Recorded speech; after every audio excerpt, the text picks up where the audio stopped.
Amadísimo Padre, hoy nos acercamos a ti, reunidos con vuestros hermanos para aprender más de tu palabra. Danos la oportunidad, Padre Santo, de poder entender mucho más de ti. Danos sabiduría, danos capacidad para aprender más de ti y conocer más de ti, Padre Santo. Bendice esta reunión, Padre Santo, y arrópanos, cobíjanos, danos fortaleza para que podamos estar siempre regocijados en ti. Te lo pido en el bendito nombre de tu amado Hijo, nuestro Señor Jesús. Amén.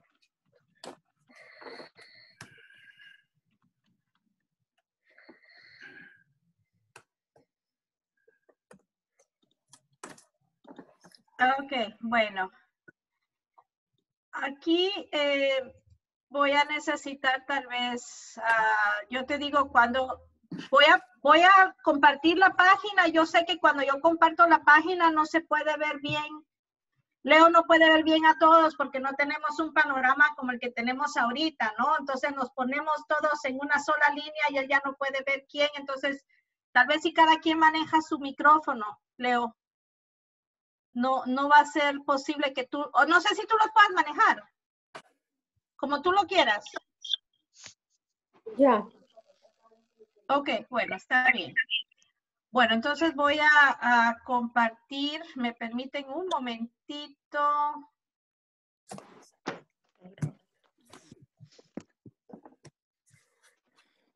Vamos a...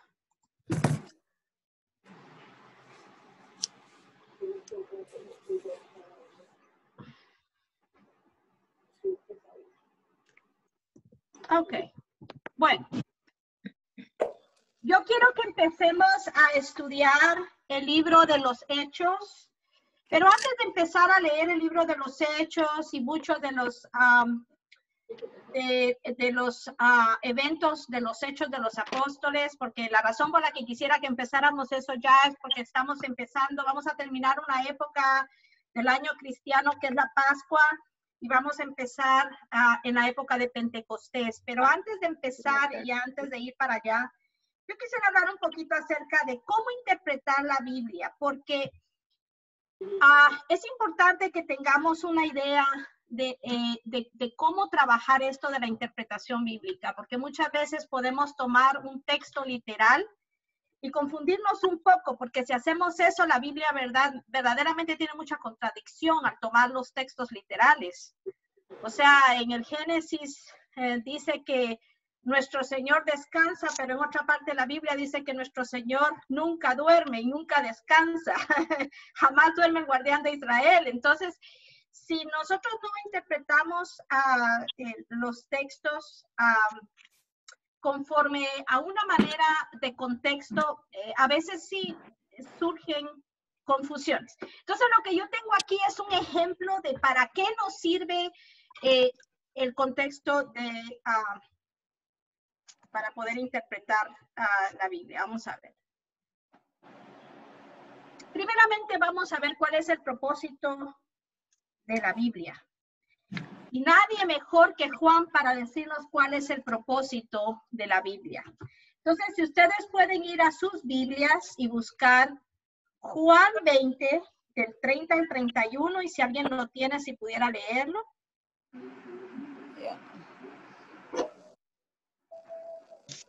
20, el 30,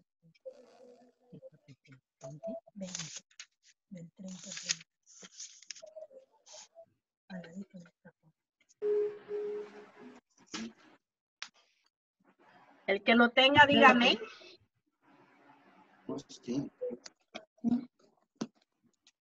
Amén. 20, 30 al 31. Correcto. Solo un versículo entonces. Son dos versículos. Dos versículos. Ok. El propósito del libro, ¿no? Correcto. Ok, hizo además Jesús muchas otras señales en presencia de sus discípulos, las cuales no están escritas en este libro, pero estas se han escrito para que creáis que Jesús es el Cristo, el Hijo de Dios, y para que creyendo tengáis vida en su nombre. Ok, so básicamente lo que Juan está diciendo acerca de su libro se aplica para toda la enseñanza bíblica.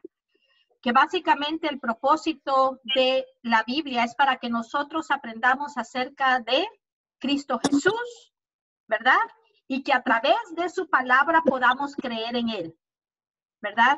Entonces, vamos a ver qué es lo que dice Juan. Si alguien tiene Juan 21, o lo puede leer desde aquí, si se puede leer. ¿Qué es lo que dice Juan 21, 25? Y hay también otras muchas cosas que hizo Jesús, las cuales si se escribieran una por una, pienso que ni aún en el mundo cabrían los libros que se habrían de escribir. Amén. Ok, so, ¿qué quiere decir eso para ustedes? Hay otras muchas cosas que ¿Qué nos está queriendo decir Juan con eso? Que Jesucristo hay muchas cosas que, digamos, milagros o algunas otras enseñanzas que haya hecho, pero que no hubo tiempo ni para escribirlas todas. Que no todo está escrito, ¿verdad? Que no todo, necesariamente todo está en la Biblia. Entonces, hay cosas que para lo que nos sirve la interpretación es básicamente para unir cabos, ¿verdad? Porque como dice Juan, no todo se pudo escribir. Pero muchas veces para lo que nos sirve la interpretación, de acuerdo a lo que esté sucediendo en la escritura bíblica, es para entender un poquito más todo el entorno de la escritura, ¿verdad? Sabemos también que hay muchos misterios que no sabemos. Pablo mismo lo dice. Pablo dice que ahorita vemos las cosas borrosas, pero llegará el momento que las vamos a ver claras como en un espejo, ¿verdad? Entonces hay cosas que en la Biblia sí nos dejan como un poquito así como con duda, pero una de las cosas más importantes en la lectura bíblica, y creo que lo más esencial, es leerla con fe. Es leer con fe de que la Biblia es inspirada divinamente, ¿verdad? Que Dios inspiró a todos los escritores, a todos los que escribieron la Biblia. Y si la vemos con ojos de fe, vamos a darle crédito a quien la escribió también, ¿verdad? No podemos solo darle crédito a uno y descreditar al otro. O sea, la Biblia entera fue inspirada por Dios. Entonces vemos que hay cosas que no necesariamente van a estar ahí, pero a través de la interpretación bíblica podemos entender muchas cosas que tal vez no están claras. Vamos a hacer un ejercicio. Se llama el ejercicio del vaso rojo. Y entonces yo les voy a leer este ejercicio o esta historia basada en el vaso rojo. Y ustedes me van a decir qué creen ustedes que está pasando. Pero esta historia está sin contexto. Es decir, es como que agarráramos un texto bíblico sin saber todo lo del entorno del texto bíblico y lo vamos a tratar de entender a ver qué nos sale. La historia dice que Mari tomó el vaso rojo y se dio cuenta que se lo habían cambiado. Luego Mari fue donde Rosa y le dijo que su vaso no era el que ella había dejado en la mesa. Y vino Rosa y no le dio importancia. Y vino Mari y dudó mucho de beber de ese vaso. Pero después de bailar mucho tiempo, Mari tuvo mucha sed y bebió del vaso rojo. Mari se desmaya. Ok. Vamos a tratar de entender qué pasó ahí sin saber el contexto. A ver. Tenemos una pista y es el vaso rojo. ¿Qué creen ustedes que pudo haber pasado?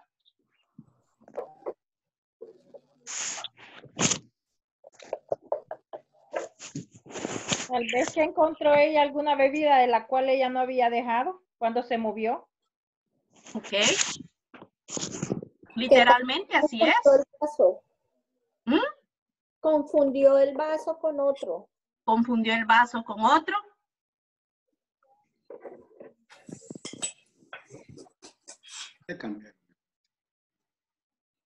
Ella sabía cómo lo había dejado, qué tan lleno estaba. Ella sabía cómo lo había dejado. Okay.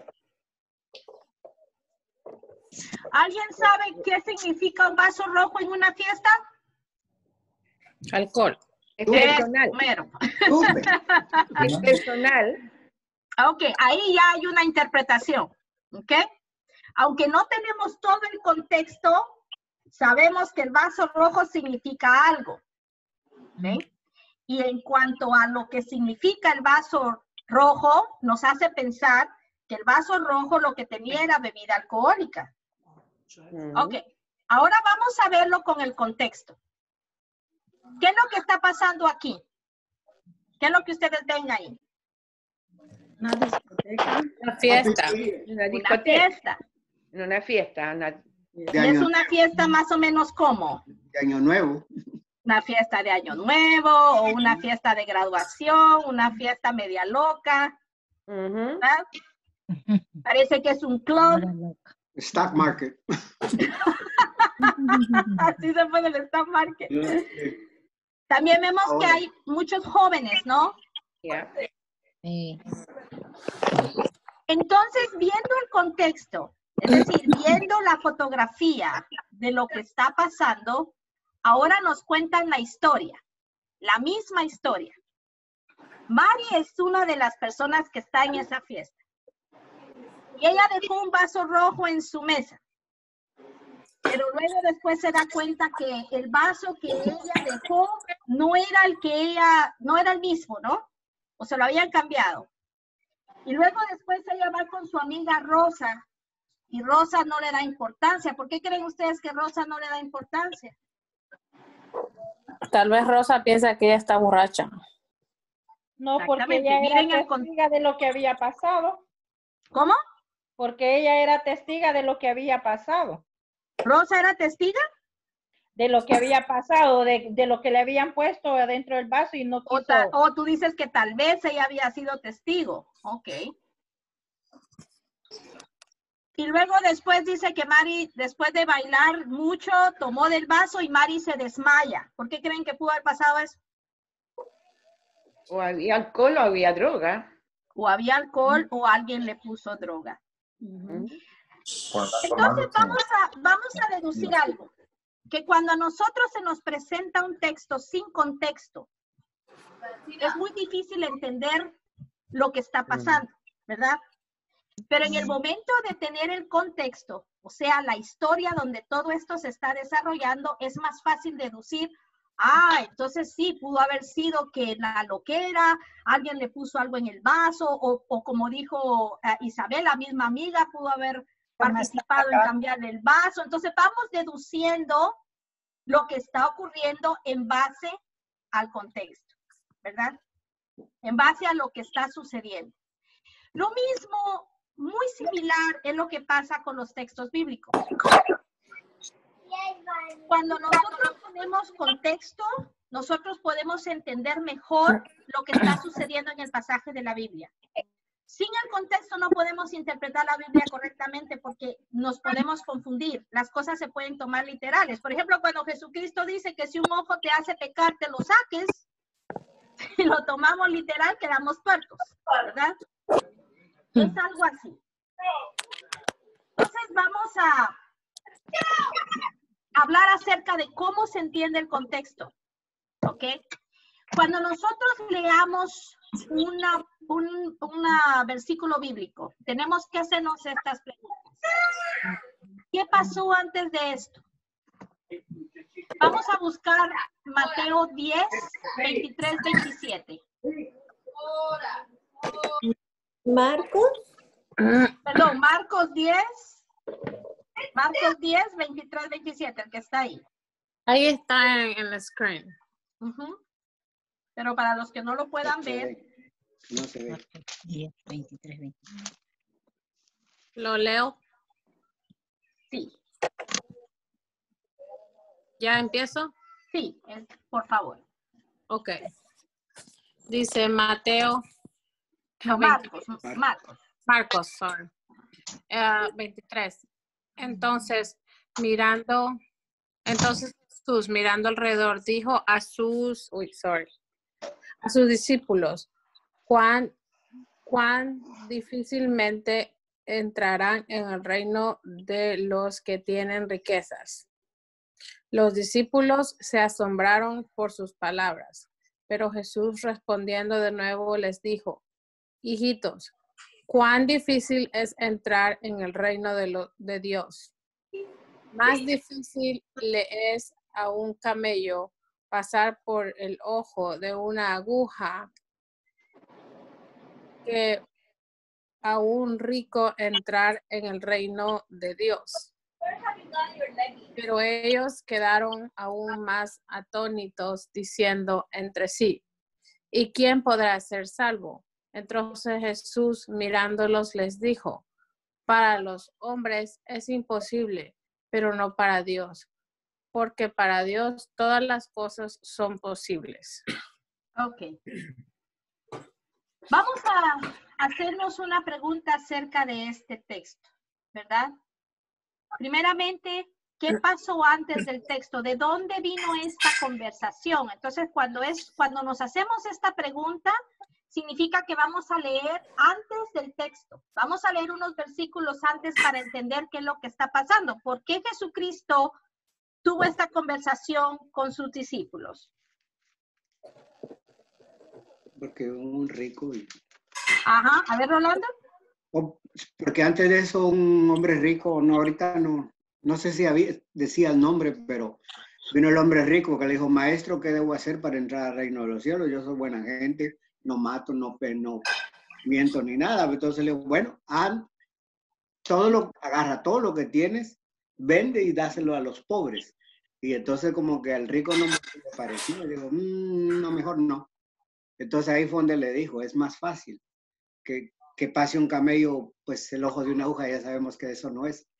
Y exactamente. Los cielos, sí.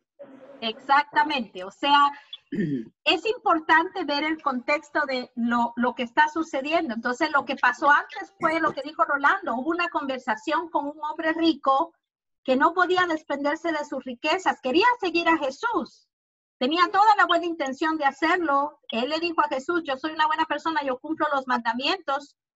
Jesús se los pregunta, él los dice, pero resulta ser que ya cuando Jesús le dice que regale todo lo que tiene para seguirlo, el hombre que era un muchacho joven, dice la palabra, ya no quiso seguirlo, porque no pudo desprenderse de todo lo que tenía. Entonces, de ahí viene esta conversación.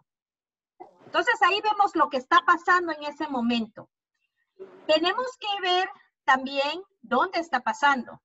Eso nos ayuda mucho a entender también qué es lo que está, o sea, dónde. ¿Es el desierto? ¿Es en el agua? ¿Es en una casa? ¿Es a la orilla del camino? Nos ayuda a entender también quién está escribiendo, ¿verdad? ¿Qué evangelista o qué escritor es el que está hablando? ¿A quiénes está escribiendo el escritor? Porque los escritores de la Biblia no le escriben a la misma gente. Acuérdense que estaba el pueblo hebreo, también estaban los gentiles, ¿verdad? El pueblo griego, entonces los romanos, ¿verdad? Entonces cada grupo es diferente. ¿Por qué? Porque tienen diferente historia, diferentes costumbres, diferente idioma, ¿verdad? Entonces todo eso nos ayuda a entender mejor el texto. Bueno, entonces, ¿qué pasa?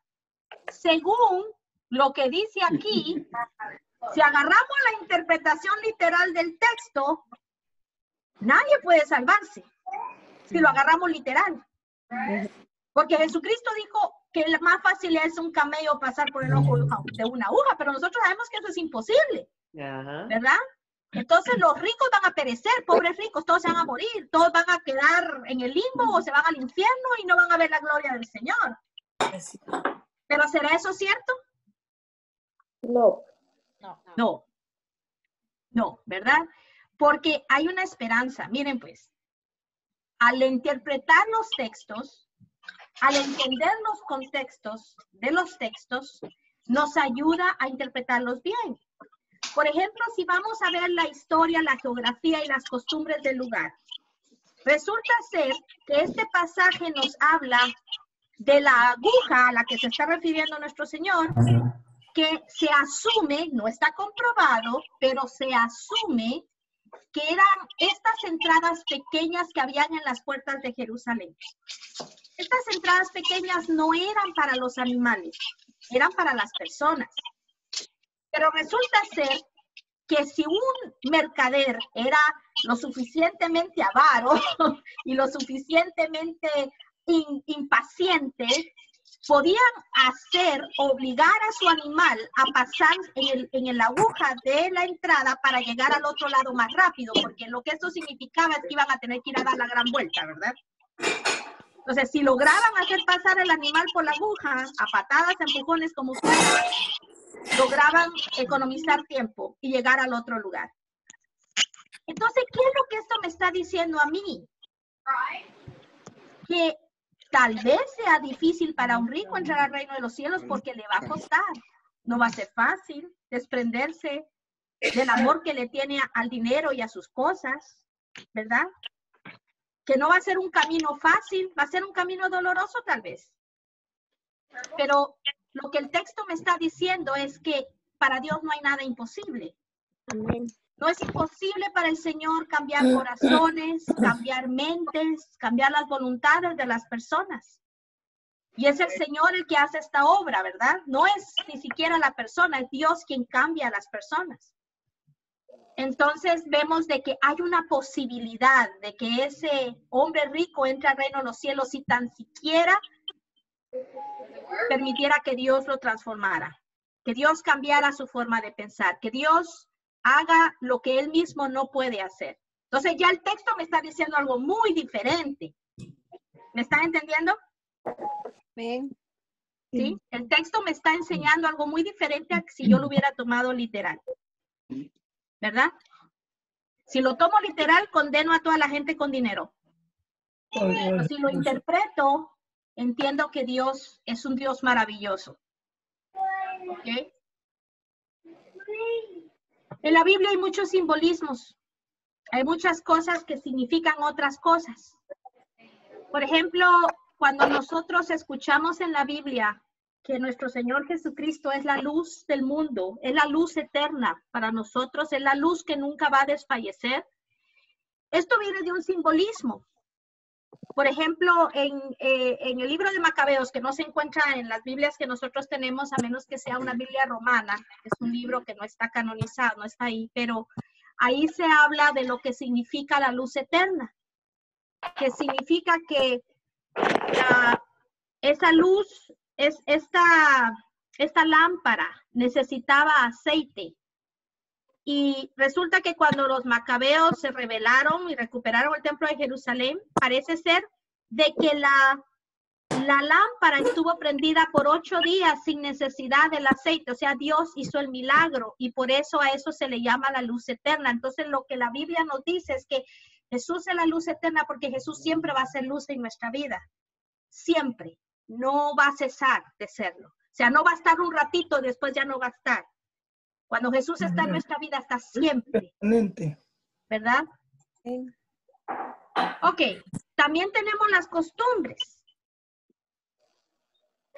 El domingo de Palmas que nosotros celebramos antes de la Cuaresma es una fiesta judía, que es la Pascua. Y resulta ser que cuando se celebraba la Pascua, se hacía un fiestón, un fiestón de muchos días en la calle, y la gente bailaba al son de las arpas y de los tambores, dice la Biblia, y agarraban ramas y las tenían, y eso significaba el gozo que ellos tenían de recordar cuando el pueblo de Israel fue liberado de Egipto, ¿verdad?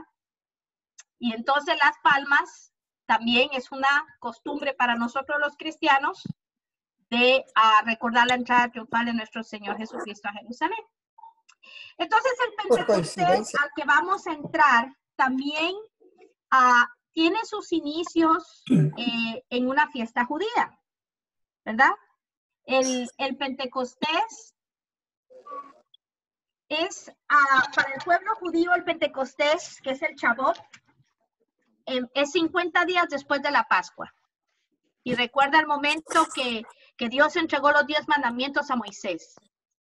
Y es el año agrícola. Entonces, ¿qué significa que sea el año agrícola? Que en el Pentecostés llegaba mucha gente de muchos lugares, de muchas regiones, a vender sus productos y a comprarlos también. Entonces, había gente ahí Hagan de cuenta New York City con toda esa gente que habla diferentes idiomas de diferentes países, de diferentes culturas, y todas llegaban a Jerusalén en ese tiempo de esa fiesta. También era la fiesta de la cosecha, ¿verdad? Entonces, vamos a ver que el Pentecostés era un tiempo dice que de frutos se ofrecía a Dios en ofrenda, y la fiesta de Pentecostés ponía término a las festividades agrícolas. Entonces vemos el contexto de lo que va a pasar ahorita en Hechos, lo que vamos a leer, el pasaje que vamos a leer, qué es lo que está pasando, de dónde salió toda esta gente, porque la Biblia no nos lo dice, pero si entendemos el contexto, la historia, dónde, cuándo, por qué, vamos a entender mejor el texto.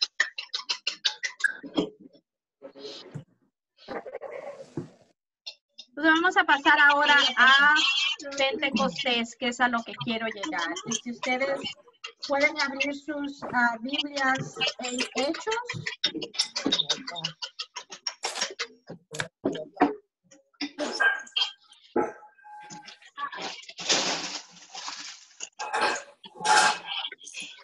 El libro de los Hechos es el primer libro que está después de los evangelios. Sabemos que hay 4 evangelios. ¿Cuáles son? Mateo, Marcos, Lucas, Juan. Híjole, qué rápido estuvo eso. A ver, ¿me recuerdan qué digo, Rolando? Mateo, Juan, Marcos. Mateo, Lucas. Marcos, Lucas, Juan. Sonaste como Pepito ahí. Mateo, Marcos, El orden del producto, el orden de los autores va a alterar el Matera al producto. producto. los 4 Está bien. Muy bien. Mateo, Marcos, Lucas y Juan. Y cada escritor es tan diferente. 4 evangelios. Por eso es que nosotros cuando leemos los evangelios en la iglesia tenemos todo un año para cada evangelio. Juan está entremetido en ciertas estaciones porque cada evangelista vio las cosas un poquito diferentes. A pesar de que hay cosas iguales que se llaman sinópticos, que son iguales, que tú lees la misma cosa, pero hay cosas que se escuchan un poquito diferente dependiendo quién las esté viendo, ¿verdad? Y eso pasa con nosotros, ¿no? Pastora, yo tengo una pregunta. Sí, dime, nena. No sé si es tonta la pregunta, Tú dale. pero siempre he tenido curiosidad. Entonces, los que escribieron, por decir, ¿quién escribió? Juan, donde dice Juan de la parte de la Biblia, ¿fue Juan quien lo escribió? Sí. Pero eso fue hace cuántos años, y él lo escribió como él hizo, él escribió en un libro y de ahí lo guardó y de ahí lo encontraron. Muchos, el evangelio más viejo que hay es el de Mateo. Y ahí todos los demás se escribieron muchos años después que Jesucristo murió. Por los mismos discípulos. Exacto. No eran, por ejemplo, Lucas no fue discípulo. Lucas vino después. Lucas escribió esto ya casi 70, 80 años después de que Cristo había muerto. Y se cree que Lucas tuvo mucho de la información de Jesús a través de los discípulos, como por ejemplo de Pedro, de Juan y de Pablo. Pablo no fue discípulo, pero Pablo fue apóstol y de él vamos a aprender a través del libro de los Hechos. Pero sí, el libro de los Hechos fue escrito por Lucas. ¿Y quién era Lucas? ¿Alguien sabe quién era Lucas? Si alguien supiera quién era Lucas, el apóstol. ¿Quién era él? ¿Qué era lo que él hacía? ¿Cuál era su profesión? Era colector de impuestos. No, ese era Mateo. Mateo era colector de impuestos. Lucas era médico. Lucas era doctor. Entonces, una de las cosas que vamos a ver con Lucas es que él se fija mucho en la gente, porque él era médico. Entonces, un médico se preocupa por las personas, ¿verdad? Se preocupa por el estado físico y emocional de las personas. Se preocupa, también es un hombre de ciencia, ¿no? Un hombre que usa la razón y la ciencia. Entonces, a los ojos de Lucas, vemos los hechos de los apóstoles. Entonces, vamos a empezar con los hechos de los apóstoles. Vamos a ver el capítulo 1, del versículo 1 al 5. Vamos a darle una leidita. ¿Cuál? 1 del 1 al 5. Bien, de Hechos. Sí, acá está. Promesa del Espíritu Santo. Acerca del Espíritu Santo. Dale, ¿no?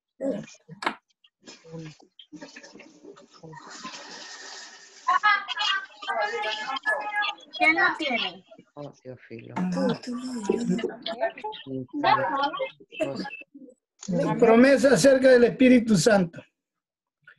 En el primer relato escribí, oh Teófilo, acerca de todas las cosas que Jesús comenzó a hacer y a enseñar, hasta el día que fue recibido arriba, después de haber dado mandamientos por el Espíritu Santo a los apóstoles que había escogido. A estos también se presentó vivo después de haber padecido con muchas pruebas convincentes durante 40 días. Se hacía visible a ellos y les hablaba acerca del reino de Dios. Y estando juntos le mandó que no fueran de Jerusalén, sino que esperaran el cumplimiento de la promesa del Padre, de la cual me oyeron hablar, porque Juan, a la verdad, bautizó en agua, pero ustedes serán bautizados en el Espíritu Santo después de no muchos días. Entonces vamos a ver una cosa.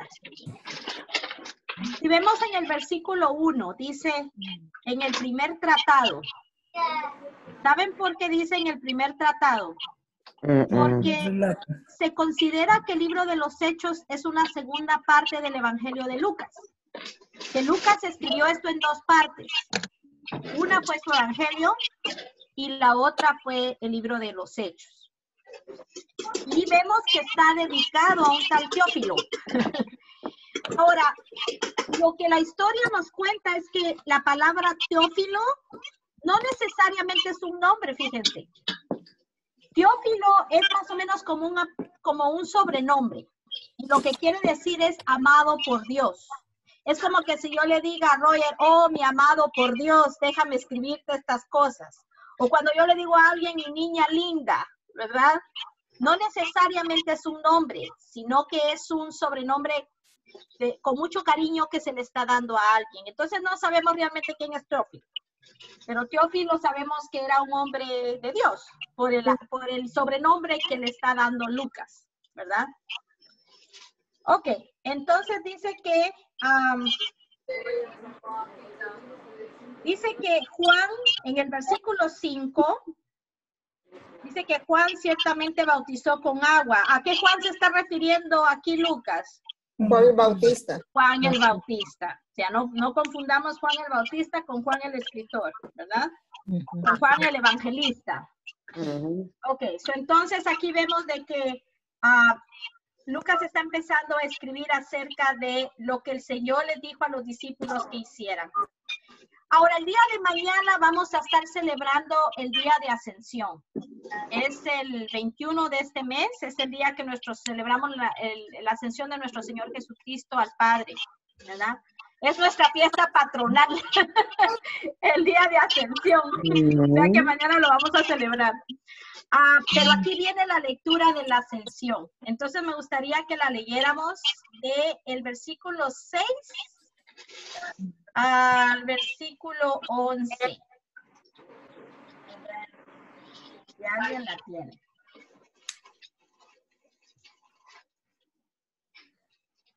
¿Puedo? Sí, claro, el que quiera leer.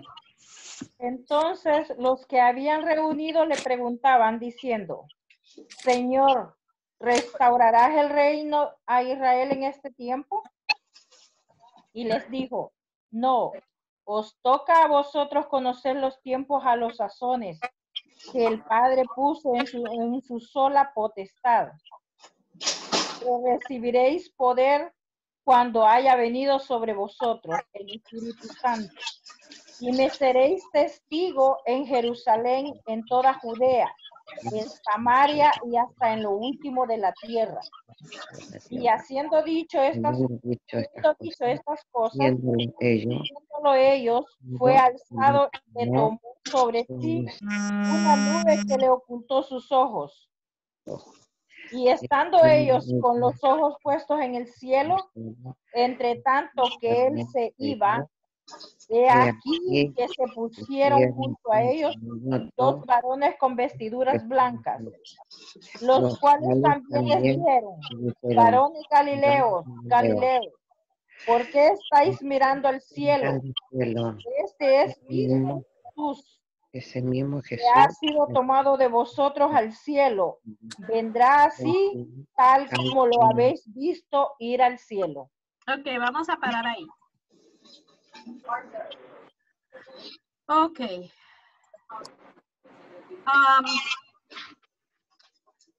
Por el versículo 6 nos podemos dar cuenta de cuál es la preocupación todavía de los apóstoles o de los discípulos, ¿verdad? ¿Cuál es la preocupación que ellos tienen todavía en su corazón? Restaurar el reino. Israel. Restaurar el reino de Israel. Acuérdense que Israel estaba bajo el dominio de ¿quién? Romanos. Los romanos. Que estaban sufriendo mucho, ¿no? Estaban sufriendo mucho y ahorita se les va Jesús. Básicamente se está despidiendo de ellos. Después de haber estado con ellos durante 40 días después de su resurrección. Y la esperanza de ellos todavía es de que después de que Jesús resucitó, después de que todavía ellos vieron que el plan de nuestro Señor era salvar su alma, ellos todavía estaban preocupados por ellos mismos. Entonces, ¿qué les dice Jesús? ¿Qué es lo que les dice Jesús en el versículo 7? En mi Biblia dice, no les toca a ustedes conocer la hora ni el momento determinado por la autoridad misma del Padre, les contestó Jesús. O sea, no les dijo que no va a pasar, pero básicamente les dijo que no se estuvieran preocupando por eso, ¿verdad? De todo el tiempo. Y después, ¿qué es lo que les promete en el versículo 8? Que iban a recibir al Espíritu Santo, iban a tener poder por el Espíritu Santo. ¿Qué hace el Espíritu Santo en nosotros? Un poder. Te da paz el Espíritu Santo. Él es el consolador, él fue el que Dios se fue, pero nos dejó el Espíritu. Él es el consolador, es que nos pone. ¿Qué dijiste tú, Roger? La paz, sabiduría. Paz. Entre esos dones está la paz. Ajá, La fe. Nos da sabiduría también. Nos da paciencia, esperanza. Poder también. Mansedumbre. Recibirán poder cuando el Espíritu Santo haya venido sobre ustedes. Mucho poder. Te va a dar poder a las personas. Lo que yo veo aquí, no sé ustedes, es que Jesucristo muchas veces no daba respuestas concisas a las preguntas que él se le hacían, ¿verdad? Él no se puso a explicarle a sus discípulos si Israel realmente va a restaurarse algún día. Él no les explica ni cuándo ni cómo. Pero hace una redirección de la atención que ellos tienen ahorita, les da una redirección y les dice, concéntrense en lo que es importante. Nuevamente, ustedes van a recibir el Espíritu Santo. Eso es más grande que cualquier cosa. Que van a tener el poder de hacer cosas. En otra parte de la Biblia dice mucho más grandes de las que yo he hecho. Les está dando potestad de que todo lo que ataren en la tierra será atado en el cielo. Imagínense eso. Imagínense la autoridad que él está dejando a sus discípulos. Entonces, no pareciera que para Jesús es importante la pregunta, aunque tal vez sí lo sea, pero les está enfocando qué es en este momento lo más importante. ¿Verdad? Y luego después, habiendo dicho estas cosas, dice en el versículo 9, fue alzado en una nube. ¿Se imaginan cómo haber sido eso? Una maravilla, ¿no? Se perdía. El otro día yo estaba viendo yo miro mucho en YouTube muchas cosas acerca la ciencia, los planetas, los nuevos descubrimientos que hay, ¿no? Del universo. Y estaba viendo realmente lo maravilloso que es el despegue de un cohete, ¿verdad? Sobre todo el despegue de una misión específica. En 1995 se empezó la misión de este probe, se llama en inglés, bueno, cohete le voy a decir, pero tiene otro nombre, que despegó de la Tierra para ir a visitar los planetas del sistema solar.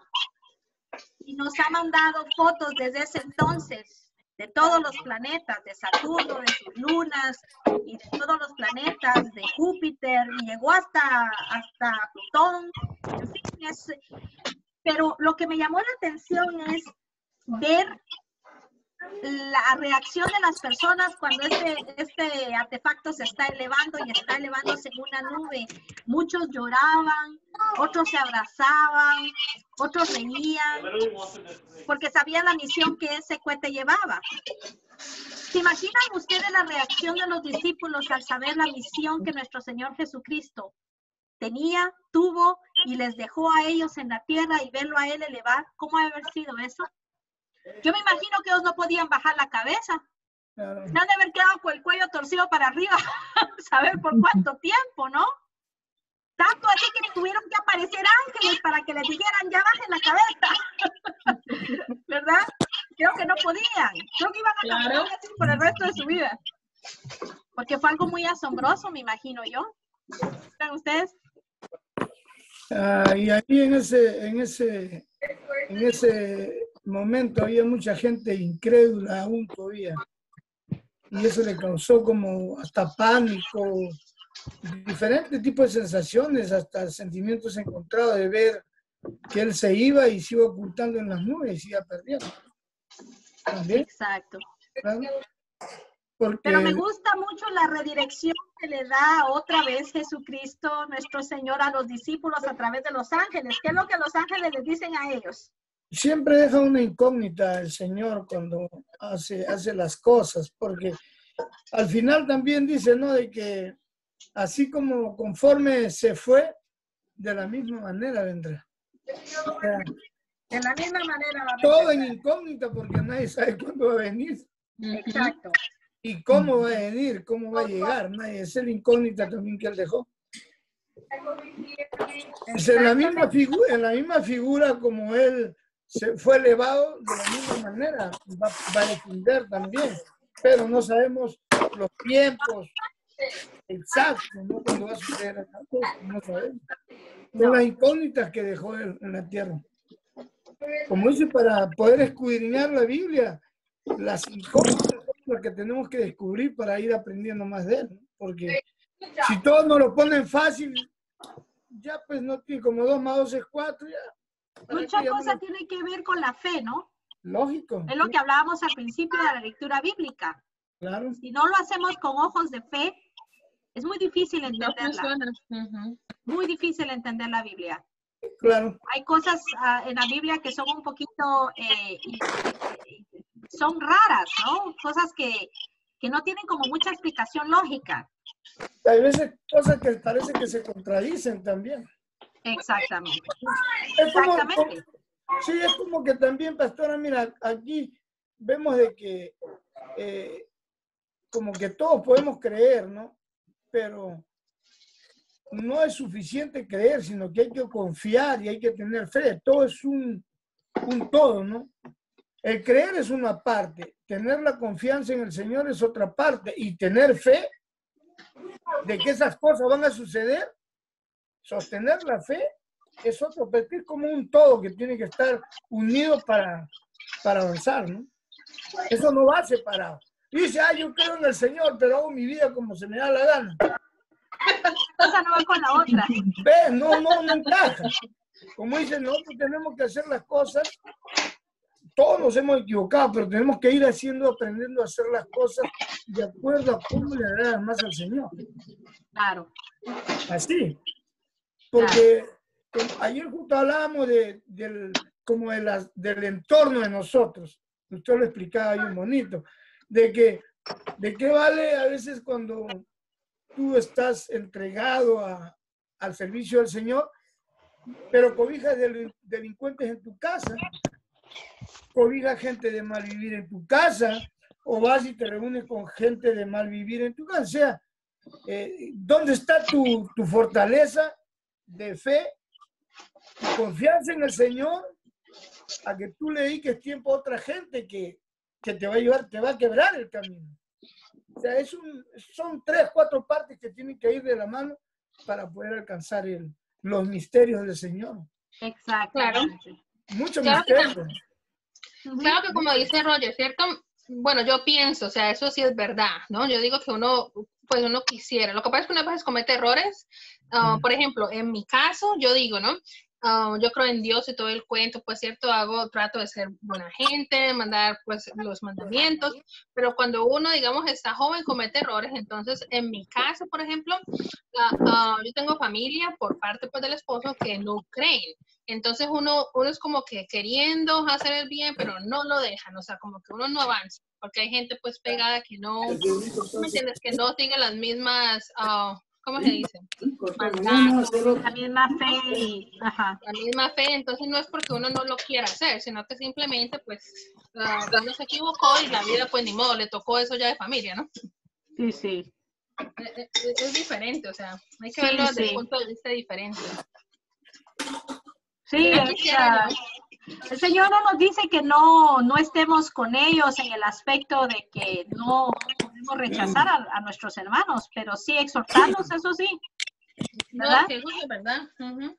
Porque es verdad, yo digo que dice pues que Dios cambie todo, ¿cierto? Pero también yo digo, la persona tiene que también querer cambiar, porque por mucho de que Dios cambie, pero si la persona no quiere, eso milagro no va a pasar, pues. O sea, pienso yo. Exactamente. Dale. Fíjense pero yo creo que si se empieza a trabajar, hay que tener mucha paciencia porque se puede lograr cambiar. Aunque cambies a una sola persona de todo un grupo, se puede empezar por cosas simples y sutilmente hablando, hasta que, como dice, de gota en gota se llena el vaso, ¿no? Llega un momento en que van a necesitar de Dios. Entonces ahí vamos a estar para hacerlo recordar también. Pues bueno, yo llevo esperando 15 años, ojalá se No. Jenny, pero acuérdate que la salvación es personal. No, yo sé, lo que digo, pues no. A todas las personas a que se acerquen a Dios, y es bonito, ¿verdad? Decir a la gente, pues, como hablarle de Dios para que se acerquen a Dios, pero ya es decisión de la persona. Ahora, la salvación es personal. Si ya la persona no entiende, por más que 15 años ya tienes diciéndole, pues ya con ellos, con Dios, ¿verdad? Tú ya hiciste tu parte, Jenny. No, yo creo que yo ya me salvé, o sea. Yo le puedo decir algo. Hermana Berta. Es personal. Yo también nosotros podemos decir, por ejemplo, a veces mi hermana me dice, llora por mí. Entonces yo le digo, ¿y tú por qué no oras por ti? Porque también eso es, o sea, uno puede orar por las personas, ¿verdad? Porque yo por ejemplo, cuando oro, yo oro por mi familia, por mis hermanos, por las personas en el mundo, pero también para que Dios te escuche, también tú tienes que orar por tu necesidad. Por personal también pienso yo, la oración es personal, ¿verdad? Exactamente. A ver, hermana Berta, ¿tiene algo que compartir? Miren la mano, dice, para Dios, los hijos, todos son diferentes. Nosotros, lo que hace la mano derecha no lo hace la izquierda. Entonces yo he entendido, como dice Dios, nos dejó el Espíritu Santo de Consolador. Nosotros tenemos que cambiar nuestra forma de vivir. Nosotros, amémonos nosotros primero, cambiemos nosotros, preocupémonos por nosotros y después los que están alrededor de nosotros pueden ver y darles palabra y tenerles paciencia, porque en la familia es igual, el hogar es igual, y no digamos afuera, pero el que obedece, como dice, el que tira la semilla y cae en entonces produce, y si no, yo por lo menos estoy en mi casa, solo yo voy a la iglesia, y somos 6 miembros, y a veces han querido ir y a veces no, pero a veces me ha desanimado eso, pero después digo yo, tengo que seguir, porque como dijo Liz, la salvación es individual, y si ya ven todo lo que está alrededor y no hacen cambios, ellos van a darle cuentas a Dios. A uno lo siguen siempre. Por eso, pero hagamos nuestra parte, porque en el Sí, fondo pues. ellos están aprendiendo, pero Sí. a veces se niegan a aceptarlo. Pero uno no tiene, bueno, en mi caso, yo no le pido a Dios que no me quite ese deseo, ese ánimo de hacer la voluntad de Dios, porque es lo más principal, porque sin eso no llegamos al cielo. Pero yo, usted mueve montañas, ¿no? yo siempre que me pasa algo extraordinario, muchos milagros, gracias a Dios, se me han concedido. Siempre se los cuento a los niños y les digo, mira, esto y esto y esto pasó y fue gracias a Dios. Y siempre se los digo que lo bueno que pasa es por gracias a Dios. Entonces a William le salió, al más chiquito mío le salió positivo que había tenido el virus. Entonces, pero bien raro porque él nunca tuvo ningún síntoma, gracias a Dios. Entonces yo le digo, Billy, ya le diste gracias a Dios. Y me dice él, no mami, porque él me dio el coronavirus. Le digo, no, él no te dio el coronavirus. Él te salvó, le digo yo, de que no te pasara nada con el coronavirus. Ahí está. Aquí está mi gordito. Está Carmen. Entonces él pensaba que Dios le había dado el coronavirus, pero yo le dije que no fue Dios, sino que fue cosas que pasan. Entonces ahí es donde se nos hace difícil explicar, ¿verdad? Porque él es un niño y él no entiende. Yo le voy a decir, ¿por qué esto está pasando?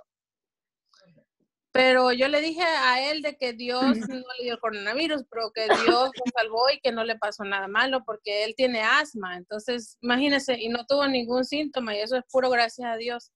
Y eso es lo que yo siempre les digo a ellos.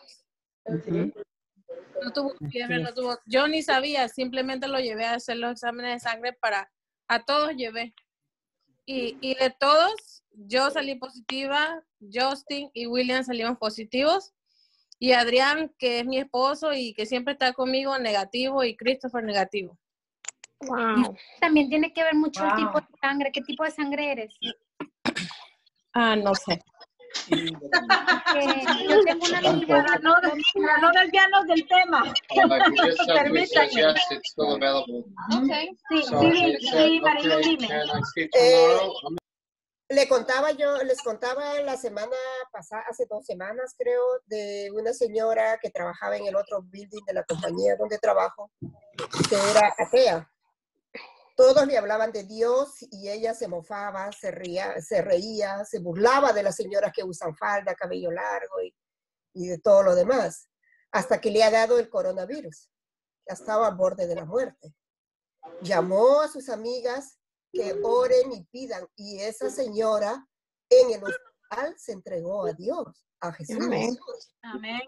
Entonces, va a haber un momento en que cualquiera que no crea en Jesús lo va a reclamar y se va a entregar. Amén. Lo que pasa es que cuando la gente, es verdad, no le ha tocado, o sea, hay unas que no le, o sea, como te digo, hay una gente que le ha tocado, digamos, cosas difíciles y como que ya casi de muerte, como para empezar a creer, ¿cierto? Como para que cambie, ¿no? Digámoslo así. Pero hay otras, por ejemplo, en mi caso, o sea, desde pequeñitica nos criaron así. Entonces, como que es bien difícil, pero no, yo siempre pues hay que tener fe, sino que, digamos, en mi caso, es verdad, uno hay veces, por ejemplo, tantos años que uno, digamos, trata de hacerlo bien, ¿cierto? Inculcar los valores y todo, pero es como una lucha, digamos, porque no se ven los resultados, o sea, hay veces es verdad. En mi caso, supongamos, se me va la fe, pero trato como que de volver otra vez a cogerla. Es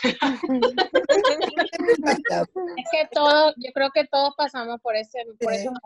Hermano, siempre por Sí, la hasta gracias. imperfección. Dime.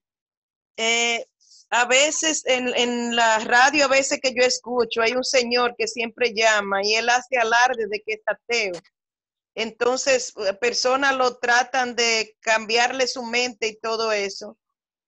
Pero uno de los locutores dice que ese señor hace tanto bienes, hace el bien a los demás. Entonces yo lo que quiero decir es que a veces nos enfocamos de que hay muchas personas de que no profesan ninguna religión, no quizás mencionan a Dios, a Jesús, pero son personas que si vemos su proceder, son personas que, como quien dicen, obran bien.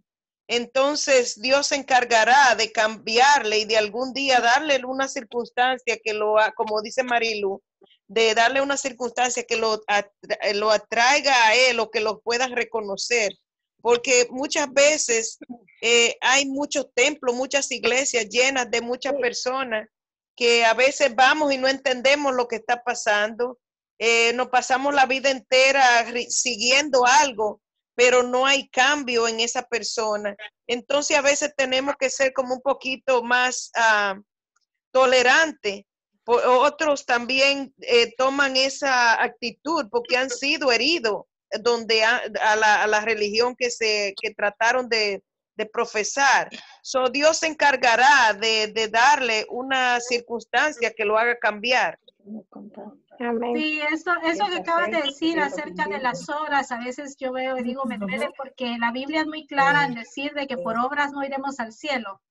Es cuando reconocemos a Jesucristo como nuestro Salvador y eso es lo que hace la diferencia. Entonces me duele porque yo digo, bueno, son buenas personas, pero vamos a ver lo que dice la palabra. A ver, Leo. Yo creo que... vacía. Creo que ya después de más de 2000 años que Jesús no está físicamente en nosotros, dentro de nosotros hay muchas versiones de Dios, ¿no? Yo creo, yo podría sacar a estas alturas, solamente dentro del mundo cristiano hay dos clases de dioses. Hay dos dioses. El Dios que nos creó a nosotros, el Dios creador, el que creó la tierra y que nos creó para alabarlo y servirlo, amar a nuestros hermanos, y el Dios que creamos nosotros, el Dios que nos da carros nuevos, el que nos sana, el que nos da, el que nos da, el que nos da, el que no importa, de todos modos, seamos pecadores o no, nos ama, y eso no es Dios. Pero es un Dios que el ser humano creó para su propia conveniencia, y muchas veces nosotros nos comportamos así con nuestros hijos. Le hablamos de las cosas buenas de Dios, pero no de las cosas que a veces no nos dan. Entonces, cuando los hijos experimentan ese Dios que nosotros creamos, pues obviamente se frustran. Ese Dios no existe. El Dios que existe es el Dios que, aunque el ateo no lo crea, Dios de todos modos existe. Créalo o no el ateo. Es el Dios que nos creó a nosotros. No es el otro Dios que creemos que cambiamos porque vamos a la iglesia, porque hacemos tal cosa. Claro, la iglesia no cambia personas. Es Dios, el Espíritu Santo. Es el Dios verdadero al que debemos servir. Pase lo que pase. Yo he tenido muchas contradicciones en mi vida. Yo no divido a Dios en las cosas que me da o que no me da. Dios es Dios. O a veces en su voluntad coincide con lo que tal vez yo le pido. Pero hay tantos milagros en la calle, cuando tú bajas un pie y te retraes rápido y pasa un carro cerca, cuando alguien te detiene para que no te atropellen. Hay tantos milagros en cada esquina de la tierra, muchas veces más que en una iglesia. Dios es tan universal, su reino es enteramente omnipotente. El reino es el que dicta los mandamientos que nosotros debemos seguir. La iglesia es el edificio, la iglesia somos nosotros. Esta pantalla que estoy viendo acá, esta es la iglesia. El edificio es otra cosa. En el edificio de la iglesia, esta iglesia se reúne para aprender y para adorar juntos. Es bonito decir, es que Dios habita en medio de la alabanza. Dios habita, donde dos o tres estén reunidos, ahí habita Dios. Pero solo sacamos ese versículo. Pero dice, para los que están de acuerdo, para los que están en mutuo acuerdo, donde hay dos o tres peleando, Dios no está ahí. No. Entonces, si entendemos los requisitos que cada promesa tiene, disfrutaríamos más la vida. Porque no andaríamos repitiendo la promesa que le hizo a Daniel. No somos Daniel. Repitiendo las promesas que le hizo a David. No somos David. Pero podemos cumplir los requisitos para recibir las promesas que nos hizo a nosotros. A Miriam, a Elena, a todos nosotros. Nosotros podemos tener muchas promesas, pero cada promesa tiene un requisito. Si no se cumple, no hay promesa. Entonces no es un Dios Santa Claus ni un Dios mago que, Señor, te pido que hagas qué. No es el genio de Aladdin. Es Dios creador, es nuestro Padre. Veámoslo como nuestro Padre. No siempre nos dio lo que queríamos nuestro Padre. Nos dio lo que nos convenía. Amén. Entonces, en mi experiencia de criar hijos, siempre habría la posibilidad de que cuestionaran a Dios. ¿Por qué Dios no hace esto? ¿Por qué Dios es esto? ¿Por qué? ¿Por qué? ¿Por qué? ¿Por qué? Porque en el por qué vienen las respuestas. So, el Espíritu Santo nos acompaña en todos lados. Nos redarguye de pecado. Nos consuela en las malas. Nos anima cuando estamos tristes. O sea, es nuestro compañero permanente en todo momento. Sin embargo, habemos cristianos en depre que lo ignoramos. Entonces, tenemos que ir poco a poco abriendo nuestro corazón espiritual a escucharlo, a no pretender que nosotros podríamos vivir sin iglesia. Podríamos, gracias a Dios la tenemos. En el versículo, en los primeros versículos de Hechos, dice que los cristianos vivían bonito, compartían lo que tenían, estaban bien cómodos. Si así hubieran seguido, la iglesia no nace. Dios permitió que viniera el acoso de los soldados y que los persiguieran y que los expulsaran de los lugares donde vivían para que fueran a predicar. Por eso yo dije ayer tal vez un comentario algo rudo, de que Dios fumigó las iglesias. Nos está sacando a hablar. Y dejemos los programas por un lado. Nos está sacando a que con nuestro testimonio hablemos de la presencia de Dios. Amén. Nuestro testimonio es lo que mejor predica. Y eso es lo más difícil de entender, porque a veces, Señor, dame paciencia y a magia, ¡pling! No funciona así.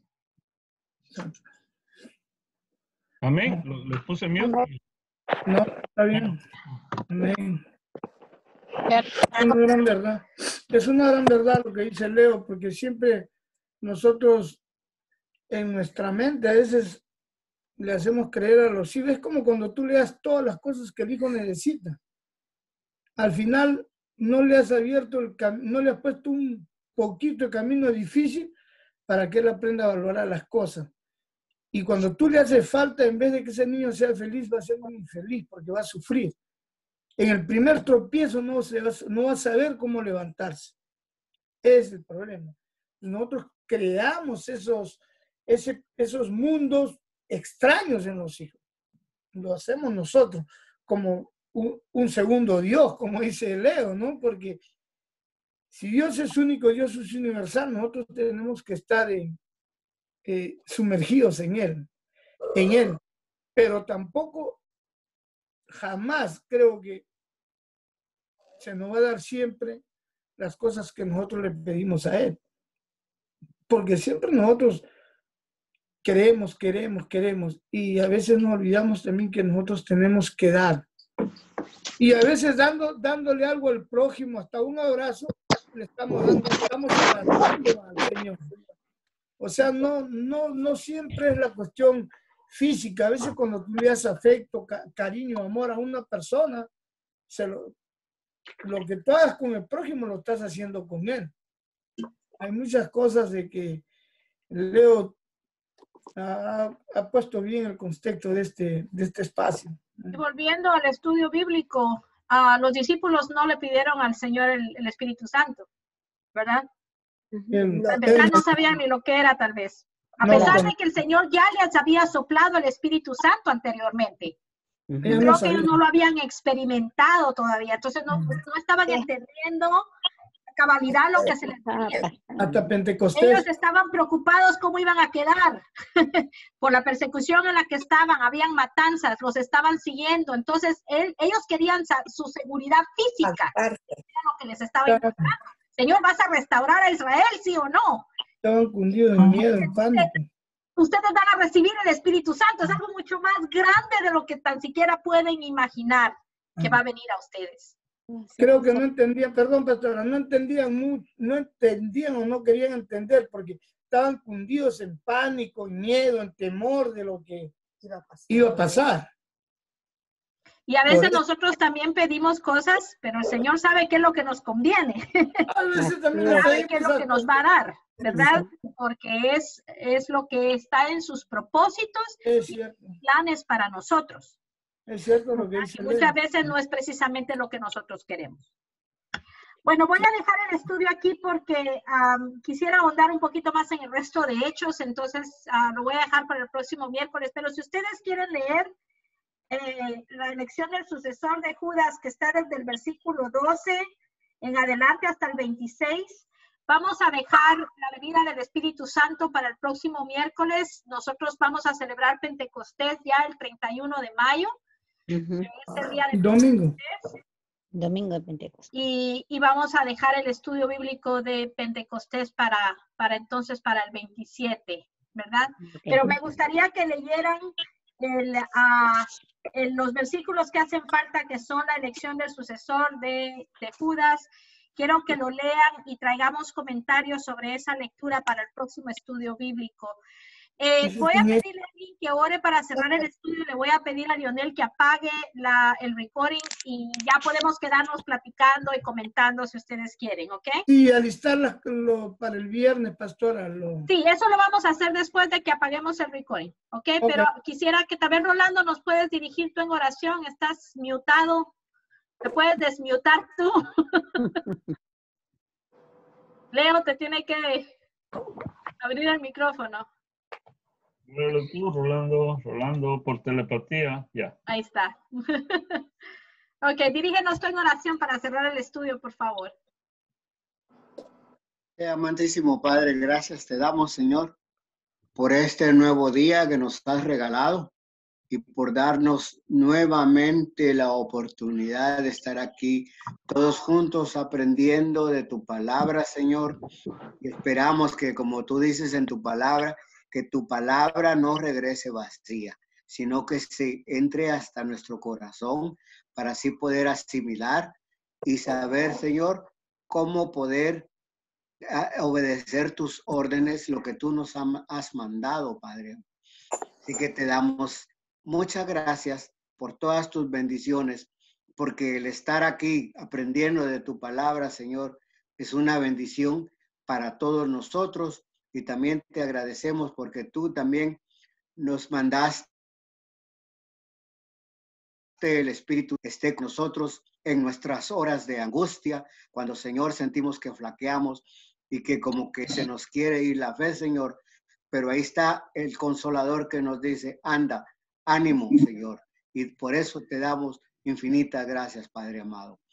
Te rogamos, Señor, que siempre nos concedas estar aquí aprendiendo más de tu palabra, Padre amado, en el nombre de tu Hijo Santo Jesucristo. Amén. Amén.